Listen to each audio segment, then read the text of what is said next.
Salut à tous, on se retrouve pour une nouvelle vidéo sur Aurelia Advent. J'espère que vous allez bien. On se retrouve pour une vidéo pour mes 10 indispensables pour partir en trek. Donc si vous êtes là, c'est que vous êtes passionné de randonnée ou que vous voulez partir prochainement. Donc ça tombe bien, je suis une chaîne... J'ai une chaîne où je partage tout ce que je connais sur la randonnée. C'est un peu ma passion pour le moment, donc je vous partage tout ça. Donc si vous aimez bien, n'hésitez pas à vous abonner juste ici en lâchant un petit pouce bleu en passant. Et je vous donne toutes mes astuces maintenant. On va commencer tout de suite par les vêtements que je préconise pour partir en trek, les indispensables. Pour moi, j'ai deux t-shirts qui sont indispensables. Alors un t-shirt longue manche que j'ai acheté chez Decathlon. Je vous le montre. Celui-ci. Hop. Donc c'est un longue manche avec pas de... il n'y a pas de... Comment on appelle ça? C'est un t-shirt longue manche qui n'a pas de couture sur les épaules. Ce qui permet de ne pas avoir de frottement quand vous marchez. Donc c'est bien d'avoir ce genre de t-shirt. Un peu comme celui que j'avais pris. Donc moi j'avais pris celui-ci à courte manche qui n'a pas de couture ici. Donc pour le sac c'est nickel. Avec un long manche. Fort classe. Il coûte un peu cher mais franchement idéal. Très très fin. Il tient assez chaud. Et quand il y a du vent, il sèche très très vite. Donc si vous voulez le laver en plein milieu de votre trek, très efficace. Donc je vous conseille celui-ci, également celui-ci. Et j'ai aussi acheté un nouveau quand j'ai fait le Tour du Mont Blanc. C'est celui du Tour du Mont Blanc en fait, tout simplement. Comme ça je peux un peu flex quand je suis quand je fais les prochains treks, je pourrais flex avec mon t-shirt. Donc voilà, toujours en, je pense que c'est de la microfibre.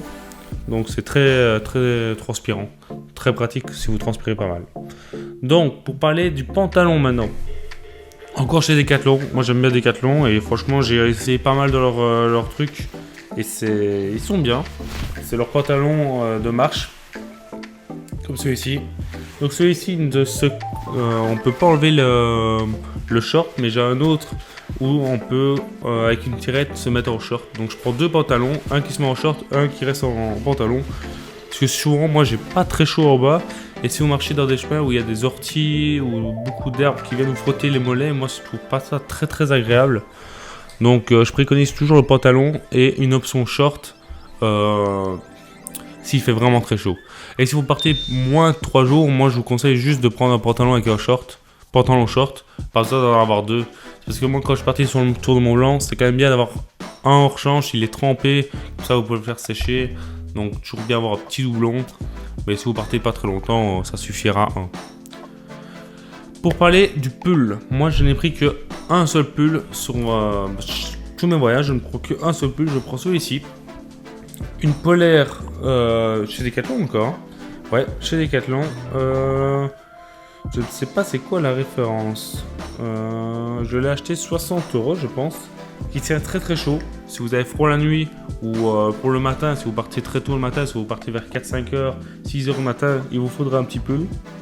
Et pareil, il n'a pas de couture au niveau des épaules pour éviter les frottements parce que rien de pire que d'être tout rouge après 2 heures de marche.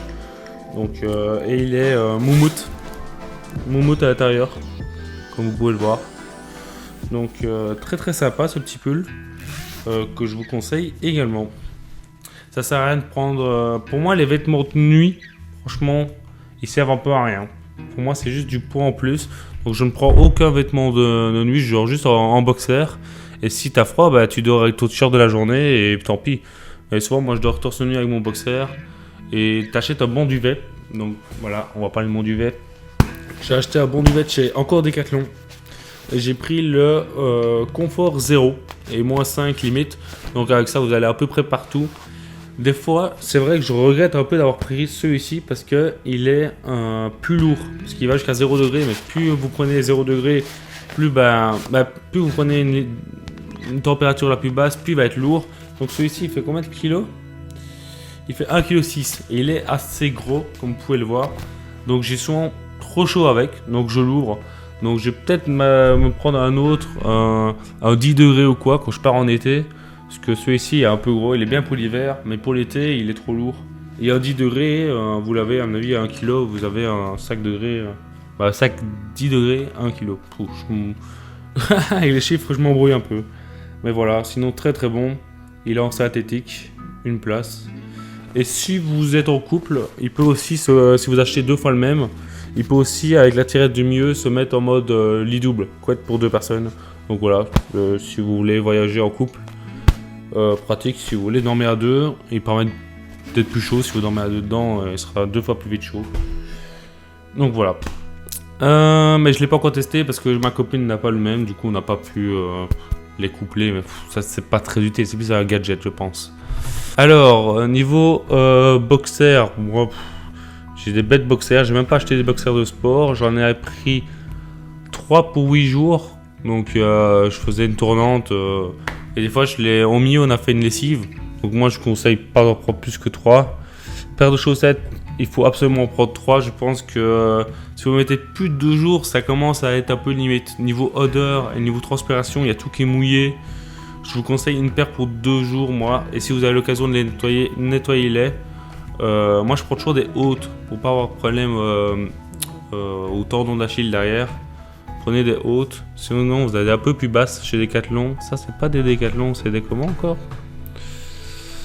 C'est des... Oula, je ne sais pas. Bon, je vous mets une petite... Vous allez peut-être la connaître, mais celle-ci, je les conseille. Chez Decathlon, je les trouve un peu fines. Donc, je vous conseille d'un peu plus grosse que chez Decathlon. Pour faire des longues marches de longue distance, c'est mieux d'avoir un peu plus d'amorti que des bêtes fines. Voilà, moi, je suis moins fan de celle de chez Decathlon. Comme ça, vous savez. Matériel suivant. Très, très important, la casquette. Parce qu'avec le soleil, très, très important d'avoir une bonne casquette. Moi, j'ai pris une casquette avec ce petit tissu là derrière qui permet que quand vous avez le soleil dans le dos, de ne pas avoir des coups de soleil. Parce que si vous avez des coups de soleil là et le sac commence à frotter, c'est horrible. Donc cette petite casquette que j'ai achetée ici au magasin à côté, c'est la marque Ayakusho. Je vous montre à la caméra ici. Vous avez une petite terrette ici qui permet d'enlever le tissu là. Si vous voulez la garder en mode casquette basique, vous avez juste à enlever la petite tirette.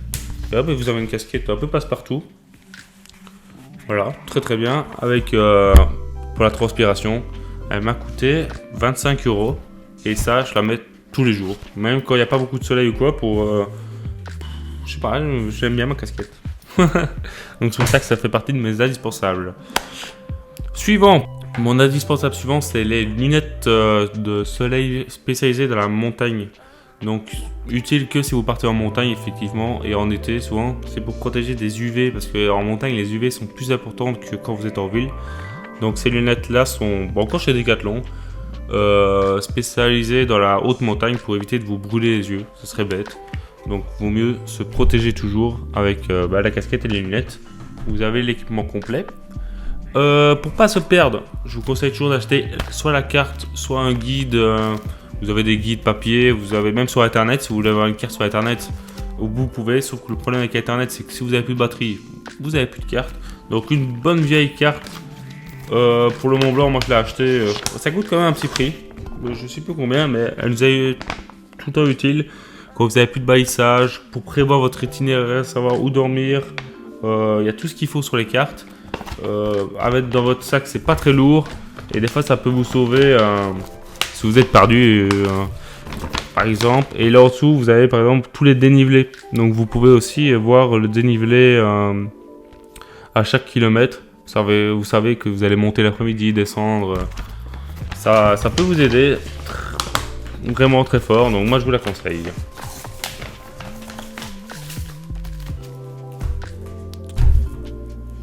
Il me reste les 3 derniers indispensables. C'est pour moi une couverture de survie. Vous allez me dire pourquoi? Parce que si vous avez un problème pendant la nuit, que vous êtes en hyper... on appelle ça quand vous avez froid. Bref, quand vous avez froid, vous pouvez mettre ça en dessous de votre matelas et ça vous protège du froid du sol. Si vous avez quelqu'un qui fait un malaise ou qui se sent pas bien, vous mettez ça et ça le protège en attendant que les médecins arrivent. Donc c'est super léger, ça peut peut-être sauver des vies. Donc je préfère prendre, même si ça prend un peu de poids. Mais bon, c'est combien de grammes? Il est marqué le nombre de grammes.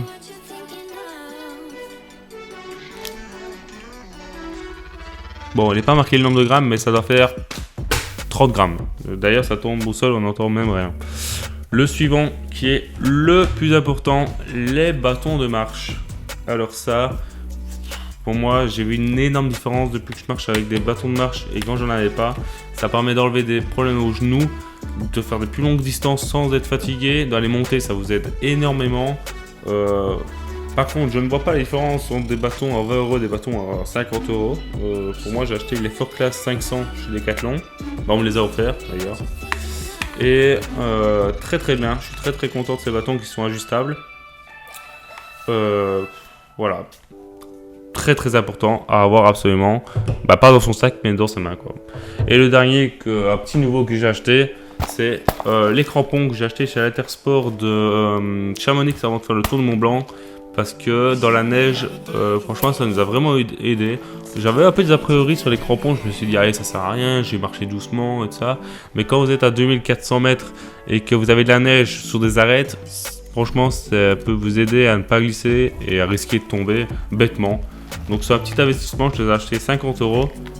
Problème, ça pèse 500 grammes quand même. Donc, ne les prenez pas au cas où. Il faut vraiment les prendre si vous êtes sûr qu'il y a de la neige. Et voilà, je pense que j'ai fait un peu le tour de mes indispensables. Je vous ferai peut-être une prochaine vidéo sur tout ce qui est crampons pour la nuit, tente, matelas et tout ce qui va autour du bivouac. Je pars la semaine prochaine faire encore 3 jours de marche dans les Ardennes, donc je vous ferai encore un vlog et peut-être encore une petite review de tout ce parcours-là. Donc n'hésitez pas à vous abonner pour de prochaines vidéos. C'était Aurelia Advent. Bisous!